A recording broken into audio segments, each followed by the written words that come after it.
ได้สามารถทำกิจการลองเลยเรื่องของการประพฤติปฏิบัติว่าจะเป็นหน้าที่ของเราเองก็วินาทีต่อข้อเป็นลูกเราทำความเข้าใจกับวินาทีว่าลูกคือหน้าที่ไม่ใช่ภาระพ่อแม่คือหน้าที่ของลูกพ่อแม่ไม่ใช่ภาระของลูกเพื่อต่างก็กระทำเป็นหน้าที่ซึ่งกันและกันระยะความสุขก็จะเกิดขึ้นภายในครอบครัวที่ดีอยู่ความสุขก็จะมีเกิดขึ้นภายในชุมชนความสุขก็จะมีเกิดขึ้นกับการในการเป็นที่รวมกันเพราะฉะนั้นในก็คือคนเราว่าที่เป็นกำลังของธรรมะที่กับคือทุกวันยิ่งถูกท่าเกินที่กระดับความสุขก็ถึงที่นั่นยังแต่ว่าอาจจะยิ่งคือการความพอใจยังต่อกับเพื่อปฏิบัติมันถึงต่อไปและสิ่งที่มันเป็นข้อปัญหาที่เราต้องการได้ปรารถนานั้นเอาแต่จะมีโอกาสได้เข้าไปยากมาสนุกเนี้ยเราต้องอันซื้อต้องในไงคือกินอันใหญ่ๆเนี่ยก็ความเป็นแบบเดี๋ยวมีสั่งมาเลยเดินก็บอกไปรู้ว่าเกิดมาเรามีความกดดันของตัวในตัวนั้น이거 그러면 알아.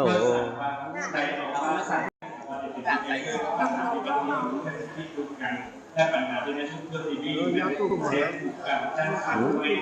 กับนั่งผู้นำเสียครับเรียนครับดูไปดูเรื่องสิ่งทุกอย่างนั้นมีความหมายของโลกเช่นอะไรนะครับภาพมันสดที่อะไรครับอะไรได้เป็นผู้ในการเป็นธรรมเรียนครับวัฒนธรรมที่ผ่านประเพณี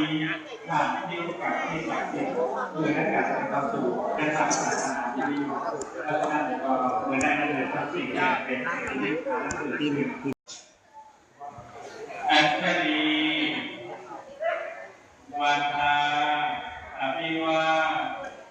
อัญชลีวันทาอภิวาอัญชลีวันทา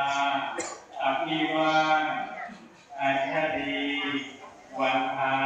อัญชลีตั้งใจขอสิ่งนั้นจะทำมาเองต่อไป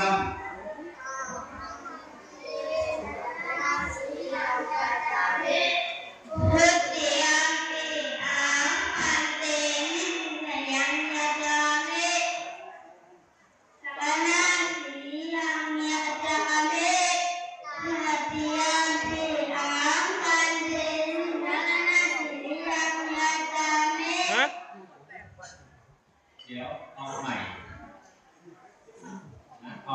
ไม่ถูกนะพันเตนิสยังสารนังมึงไม่ใช่นะเอาใหม่พันเตสารนังทีรังยาจามิ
ติยาปิธัมมังสารนังคัจฉามิ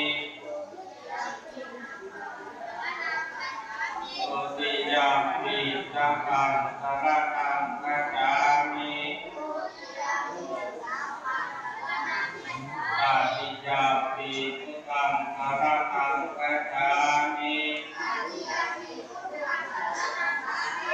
ตติยาปิธัมมังสารนัง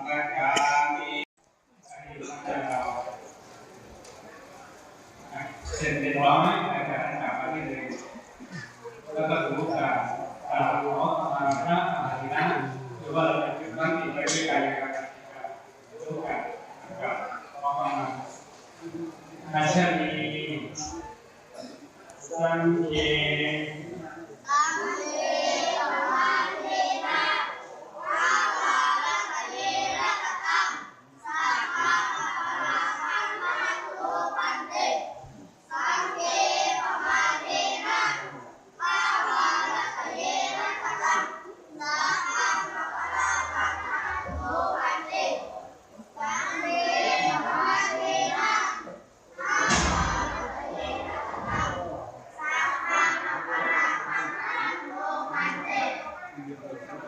สัพพิยติโยวิวัตโตสาภะโตภวัตสัตโตมาเตภวันวันตรายโยสุขีติกายุโกภวะอนาสิเด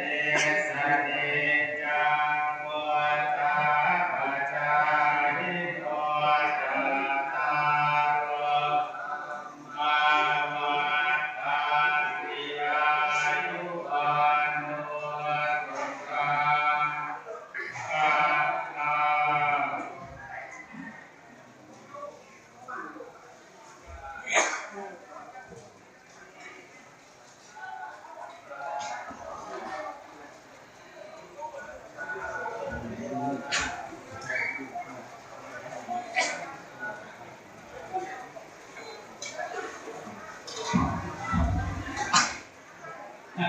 อย่างเราเนี่ย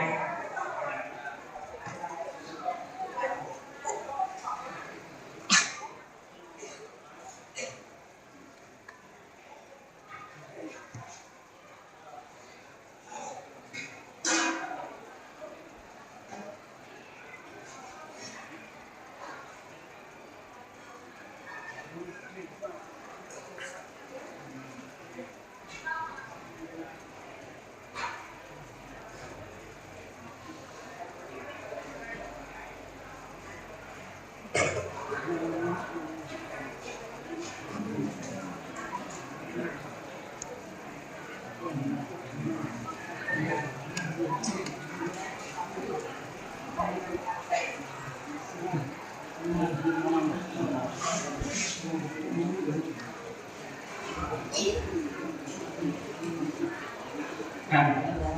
สืบเนื่องจากเวลามีอยู่สำหรับปฏิบัติเราจะ